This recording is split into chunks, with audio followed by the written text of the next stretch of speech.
Hi everyone, thanks for joining me. You're watching In Deep on the Delta, and today I'm in the shop with Cesar Chavez, and most of you guys know Cesar out here. He's with Toxic Baits. You've been around for a while, Cesar. How long have you been making baits? I've been making baits since high school, but we've been making hard baits since 2008, and then full time, I quit my job. This is the 5th year, so. 5 years ago. Yeah. And you're doing great. I mean, you are an icon in the bait making industry, at least here on the Central Coast and the West Coast. Like I said, I'm probably not introducing Cesar to many people, but if you don't know him, interesting man here. He's got an interesting philosophy on fish, and we're going to talk about a couple of Cesar's baits, but more than that, we're going to talk about fishing big baits, because you have a different philosophy, and I really want you to talk about, once you get, I see you got a few Delta baits here. Oh, and by the way, you born and raised here on the Delta pretty much. These baits are all designed for the Delta, you say? Yeah, these are all for the Delta. I moved up here when I was 16 in 97, and then haven't left since. And so all these baits were made by me, for me and my buddies, to make more money in tournaments originally and keep them a secret. And then as you post pictures, and it just grew into this monster. Beautiful baits, well-made baits, beautifully painted. I mean, each one of these has to be like an individual work for you. Although I know you sell, 3,000 baits a year or something like that? Well, yeah, we sell hundreds and hundreds of months, depending on the month and the load and the bait. But yeah, we sell a lot of baits per year. Let's talk about a few of your favorite baits, and then let's talk about setting them up and how you fish them, and why when somebody gets this bait in their hand, or maybe a bigger bait, like this guy here, it's just, just because you have these baits doesn't mean you're going to catch fish. And you can talk about better than anyone how you would like to see these things, how you set them up, how you fish them, and a few of the things that are going to make people successful when they get this bait. And you are an ex-tournament fisherman, an angler. Are you still fishing a few tournaments? But just talking to you, you're looking for big fish, whether you're fishing a 5-inch bait or a 10-inch bait. Yeah. A big fish. So talk about these baits. Yeah, so this is a new bait. This is the Wake and Crank 66. This just came out. It's we had to scan down from the original Wake and Crank that started it all. At that one's 7 inches and over 2 ounces. So I had this computer scan. All the dimensions are exactly the same, even though it's all hand done, and I never made it symmetrical. So it still has that little extra hunt every once in a while. But so this is 6 inches and under 2 ounces. You can literally throw this on a deep crank rod, the stuff you throw your 6, 8, 10XDs on, and you can just whip it around like a spinner bait or any other type of chatterbait, reaction style bait. It cranks down. It's called a Wake and Crank 66. We weight these to crank down. It was just a name that came about. But for anyone that throws, even if you could tell, it's like a big rip bait size. It's not very large at all. That's the new thing, because there's so many new people getting into big baits. We wanted to get something to get into their hands.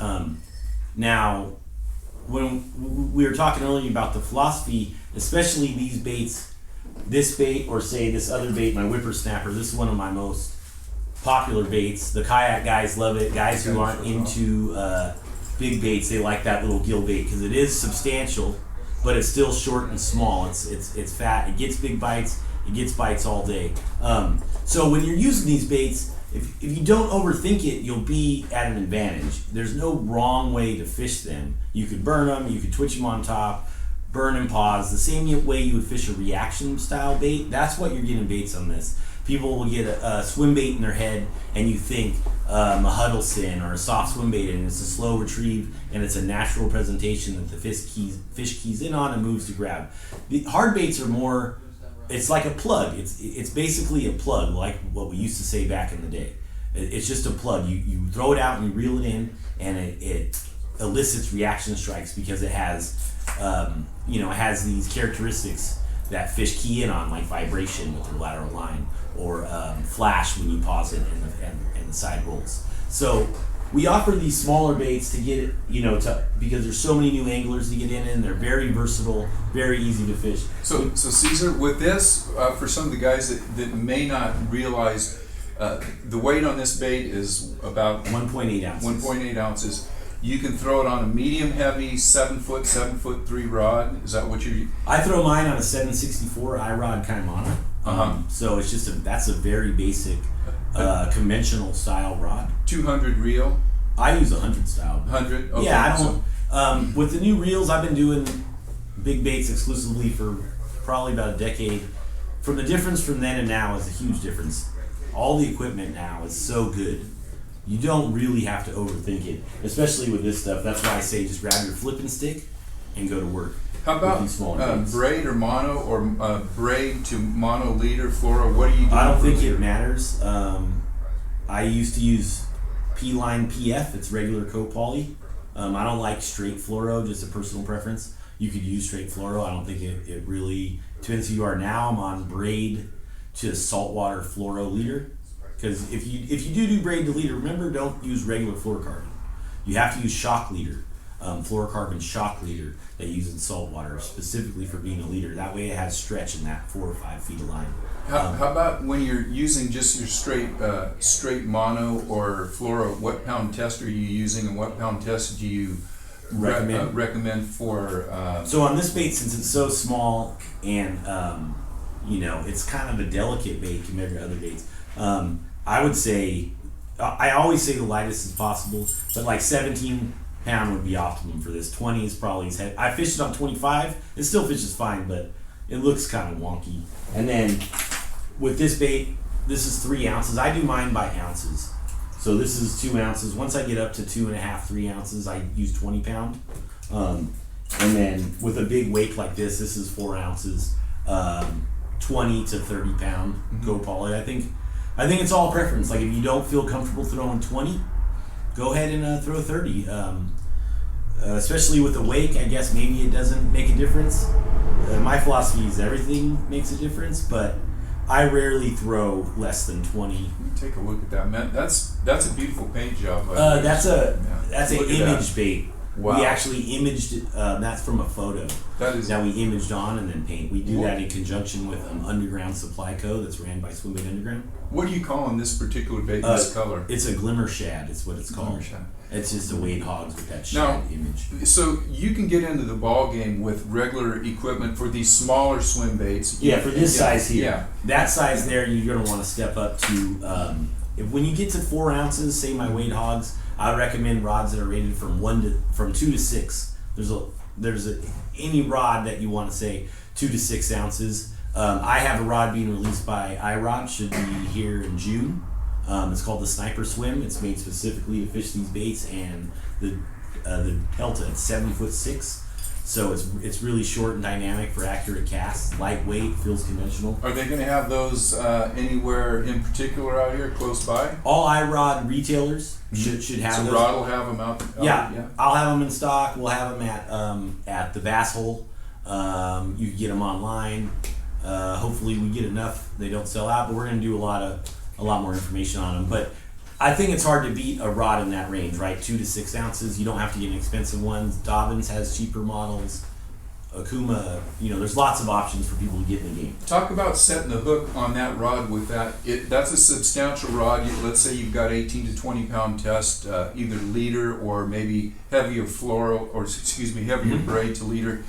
Big bait, big fish. When you set, is it a swing set? Are you really sticking them hard? Is it something you just feel at the moment? Yeah, it's more of the moment. I'm so bad about that. I've been doing it so long, but I notice on my videos when I'm reeling a wake bait or a crank down and I get eaten, it's more of a sweep set, like a steady retrieve. But I was just watching the video of a glide bait, and if I'm using a glide or something in that manner and they eat it on the slack, I tend to reel up and set a little harder. I don't know if that's good or bad. It's just something I do. I think you can definitely not pull hard enough. So even if you sweep set, you definitely want to.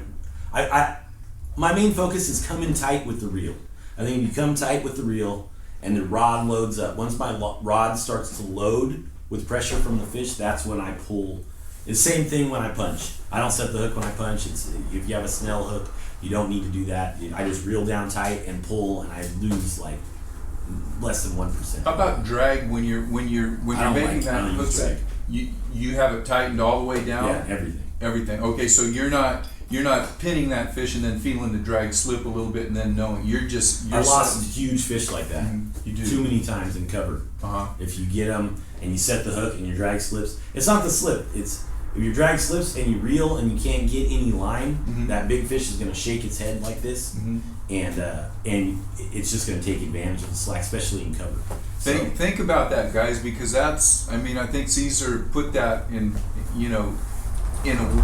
Talked about that, just that 1 split second, 2 split seconds when you do get that big fish to bite and you set the hook. That could be the most important time of your fight, because a lot of guys will say, I lost it, he got down in the cover or he got down by. That's the difference between having that fish's head turned towards you, number one, so you can get that fish coming to a reasonable area out of the cover that you've got him and land the fish, and number two, it doesn't give that fish a chance to start shaking his head with a big bait like this, throwing the bait out or dislodging the hook. And you are using, it looks like Gamakatsu hooks here? No, those are actually hooks we have made. Swim Meet Underground, that's their house hook. It's a brand that we use.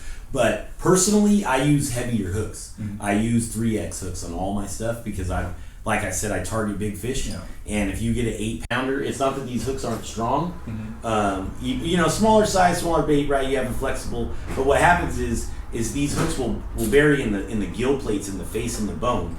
And when you don't bury it to the bend, then you get leverage out here, and that's why they bend out. It's not because they're a crappy hook or the fish was too big. It's because you hook them in the face, and then it's just like a breaker bar or something. You have the leverage from here. So with my 3X hooks, I don't believe that you can't set the hook on those. I read an article from KVD years ago, and they're so sharp, you're not gonna not penetrate. Maybe in a very far cast, but on the Delta, we're not dealing with that. So now, if you're able to play the fish around the boat, like I'll back off my drag. Even when we're stripers, I'm locked up and I set the hook hard as fuck. But as soon as I set it and they get traction, I back off my drag.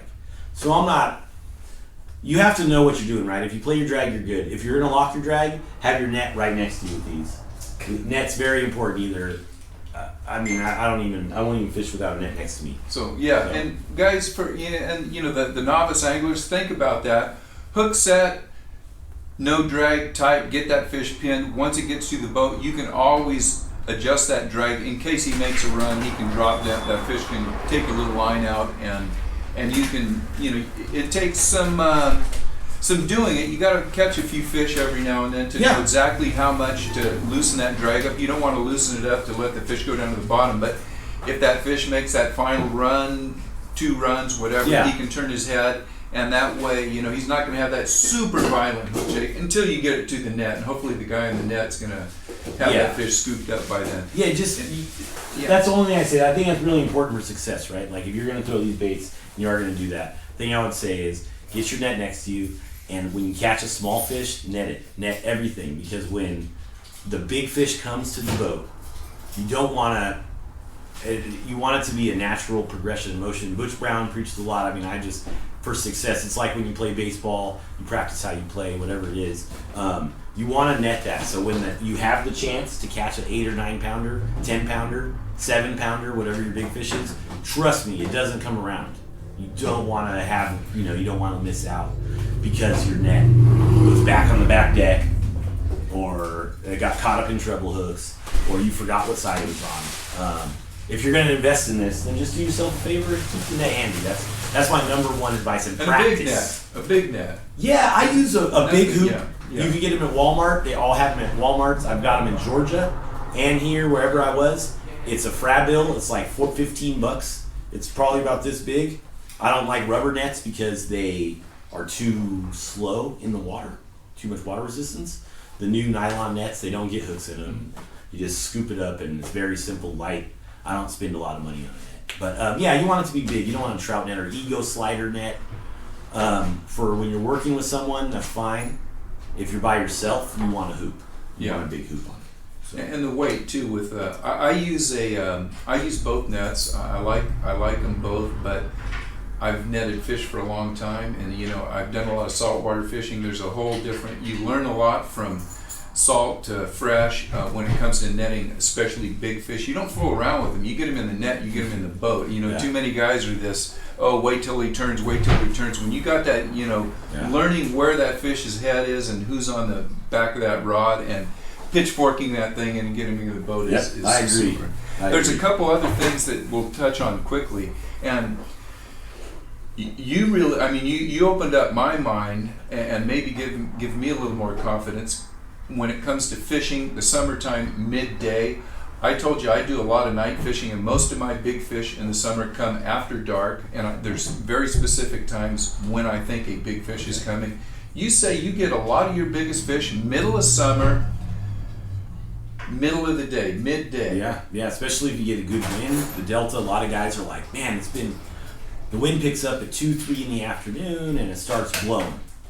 That's when it's game time, that's when you put down the frog and the punch and pick this up. Now, I don't mean I never do, if I go to somewhere and I'm throwing this on a windy point and they don't eat it, I'm still going to punch the weed clump that I threw the wake next to. And sometimes that's what it takes. It takes the punch and I get a big one. But it's in conjunction, right? And you'll see fish. Just because if you throw these big baits, even in the middle of the day, and you're seeing fish track your lures, it's like a fish finder. So, but yeah, in the middle of the day, those big fish, they still have a metabolism. It's at the highest it's going to be all year. They have to eat constantly to keep their frame up. And the Delta, they don't get skinny. Yeah. Once you pass pre-spawn, post-spawn, like right now, I'm already starting to see fat fish that are spawned out. So, some of the hugest fish I've hooked and lost came in the middle of the day, like whatever the holidays coming up. I'll always remember Labor Day or Memorial Day. I always forget. Yeah. I went out before work one day, 1 in the afternoon, with my giant rat, and lost a easy over 10-pound fish right at the boat because I wasn't ready. Because I went out with no shoes on and no shirt because I lived in the water and I forgot my net. I was just trying to have fun, and it was the biggest fish I hooked in the year. So, remember the metabolism's up. It's up. So you're getting big fish, middle of the day. The other thing that we talked about, and you think about a lot more than I think a lot of other people do in the Delta, is angles, where you set your boat, how you set your boat up, and the angle that bait is coming, maybe over a point or down a lane of hydrilla, or we'll talk about in a trough or whatever. Yeah, perfect. Talk a little bit about that, because I know when I fish with a lot of the guys that are new to fishing out here in the Delta, they're basically kind of almost in that lake mentality where they have the boat here, they're going to go down the bank, and it's going to be cast to the bank, reel it to the boat, cast to the bank, reel it to the boat. Whereas on the Delta, talk about the angles that you like to look for, maybe if you're fishing a trough or a point. So when I pull up to any structure, especially now, it's been out here so long, the current is going to hit whatever you're fishing a certain way. So wherever it's sweeping, there's going to be a current seam, I call it. And if you look at the weeds and the surface of the water, you can find it. You just have to look. You might think it's a wind ripple or something, but you can see the seam where the current is hitting at the highest, and then you'll see the eddy next to it. Sometimes there'll be ripples and a glass spot next to it, but I'm always looking for the most current and how it's hitting something, and then I'm fishing right on it. I don't know if it's a thing where people say that fish are holding just out of the current. I don't find that. They'll be out of the current sometimes, but they'll be right in there like a trout, like big fish sitting there having to swim in place. Because it's oxygen-rich water, tons of food's flowing into their mouth. They don't even have to move. So current is where you want to be. I think some people that aren't familiar with the Delta think you could have too much current. I've never found a situation where I was like, holy crap, there's too much current. The more current there is, the more excited I get. And that's one thing that you and we agree on the current. I like to fish, if I got a current seam and I fish them, I like to fish on the inside of that current where I always feel that the fish will be holding there, moving like this, not moving back and forth in and out of the current so much, but they'll find that spot that they're comfortable in tacking with the moving water, and they have an eye on that bait that's coming down that's maybe getting pushed through the current, and they come out and grab it. But that's what makes fishermen, and everybody's got a little different philosophy on how that happens. There's a book Fisherman wrote, the something of bass. It's it's an old book, but it's a paperback. They have bass, smallmouth, walleye. It's a series. It has a great illustration that I'll explain to people that aren't from the Delta or don't fish current and weeds. So your weeds will be straight up when there's no current, and as the current increases, it folds over. The fish start here, and as it folds over, they just follow it down. And even if they're right in the current behind that base, they're still in an eddy. So when I'm saying I'm fishing right in the current, it's not like a rock. Even trout, right? The trout like to sit behind a rock, a small rock, or in a depression. The bass will do that too. It could be a flat bottom, and their depression you barely see, and they just sit in the depression, and it goes right over their head. So being in the current and out of the current is key. Like, so whether like what Steve's talking about, so it's right on the edge where they're just outside of it, they're right in it basically. Like they're not going to be over here where they have to kick their tail a few times. They're in a weed clump where they can just shoot out. They just come out, ambush attack, and go. And that's why a lot of times, if you're fishing these big baits on lakes and you get fish to come back, you won't see it on the Delta because they took their shot, and now they're over here. Man, I'll tell you, Caesar, I'm glad I stopped in here because I really enjoy listening to a guy that has a little different philosophy than I do, and hopefully that makes me a better fisherman. And a couple other things. I want to let you talk about where you can get these baits, what's the easiest way they can get these baits in their hands, and then we'll talk a little bit about your next Toxic Festival day coming up. I know you're planning one for 2023, and I'm definitely going to be there, and I want everybody that's watching the channel to know about this. So if they need to get acquainted with these baits, and not only the baits, but the people that you draw to your Toxic Day. They're hardcore fishermen. They all have different ideas of what's going to catch fish, what's not going to catch fish, and just being around people like that, talking to them. I guarantee you guys that are new to fishing, or I call them pandemic fishermen. A lot of people started fishing the last few years, or you're on that ladder building your repertoire. This is a great place to just hang around with fishermen, have a good time. Talk about the next Toxic Day. Yeah, that's perfect. I'll talk about Toxic Day, and we'll just end with a little bit there. So he said it perfectly. Created Toxic Day to say thank you for the customers for allowing me to do this for a job. And the whole point is, the reason I got out of tournament fishing is because all my friends were fishing tournaments, but when I seen them, it was all tournaments, and we had a weigh-in, and then a wait to who got paid, and then if you had a bad day, I'm the worst. I don't want to talk to anybody when I had a bad day. So, and then I just like fishing so much that I never want to do anything else. I don't have any other interests. I don't care about anything else, right? So Toxic Day was awesome because it was a bunch of anglers we had anglers from the East Coast, Texas, Oregon. Everyone came together for all three Toxic Days. The last one was the largest. And what's great about it, right, is like we had a camp out and everything, and some people can get a misconception that there's so much drama in the fishing world because online or whatever. But it's really a small snippet. When you have hundreds of anglers together, I invite everyone. I don't want anybody to think that it's like a swim bait event, or we only like swim baits, or we only like people that fish. Like, everyone that even thinks about fishing is more than welcome to come. All the vendors, we can only manage so much. This year we're gonna have twice as many, so we'll have more spots. But all the vendors, we don't charge. They just have to donate stuff. Everyone gets free raffle tickets. All the food vendors are local. The restaurant down the way is local. We do it at Russo's Marina in Bethel Island because that's where I consider myself from, and it's local. I try to do this to support my local community, as well as we could hang out and party as fishermen at not a tournament, not a seminar. You don't have to pay to get in.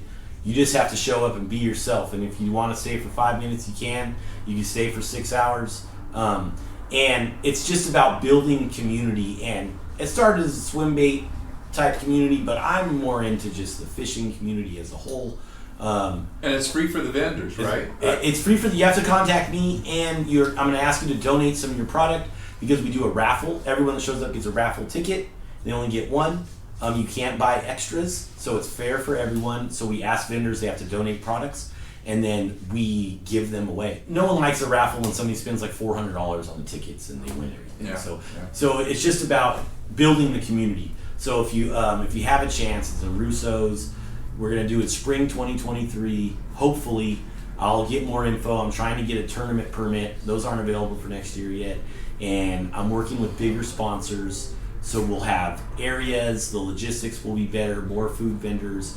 We'll have different villages, a stage, and a PA system instead of me screaming on a megaphone like last year. I know everyone has a great time, always. I just want to put on the best event I can. So where in the heck can we get these baits? So all my stuff, we make as many as we can. We have a bunch of different models, so they're not always available. But follow my Instagram account, Toxic Baits Suck. Facebook, I have a page, but Cesar Chavez is my name. That's what I'm more on my Facebook is more on my personal account, but anyone's welcome to friend request me. But all the info to get my stuff is basically through Instagram. You don't have to participate in the app. You could just follow me and highlight your notifications. You'll get notifications when I post or put stories, and that's when I say my baits are going to come out. We usually release baits every week, but to be honest with you, it's a crapshoot. We try to do what we can for the season. This past release was this Glimmer Weight Hogs. We did a few hundred of these last month. The 66s. We'll have another couple hundred up into this month, and So just follow toxicbaitsuck.com on Instagram. You can find us on toxicbaits.com anytime. And our web store, you can just check if stuff's in stock. How about the address of your shop here? 3921 Main Street in Oakley. If you guys are anywhere in Northern California, Oakley, we're on Google Maps. You can just Google Toxic Baits or Cesar Chavez's Toxic Baits.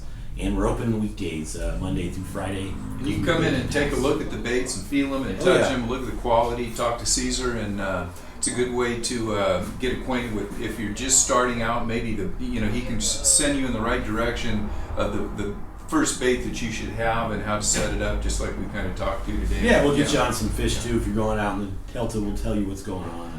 So Cesar, we covered probably 10 years worth of fishing. If they could take that and put it to use, I mean, I know they're going to catch some fish, but it's time on the water. And the other thing that Cesar and I kind of talked about, everyone thinks that these are, they are big bait fish, but you catch a lot of fish on these. You catch good numbers, and when you learn how to use them, know where to put them, and have the right equipment, you can get good numbers of fish.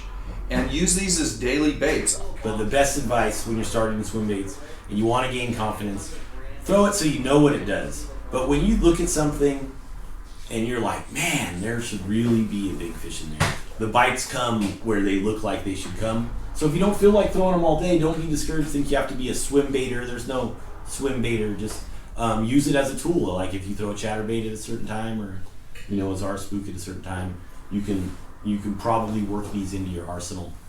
Just remember to match the bait size, match the hatch. It's a pretty easy concept. And maybe that'll help you wrap your head around the bait that's this large. There's a ton of bluegills that get eaten that are this big. So matching the hatch, maybe it won't seem as large to you, when you're throwing it out there. Thanks a ton for having me, Cesar. And we'll get back to you on that Toxic Bait Day. So cool.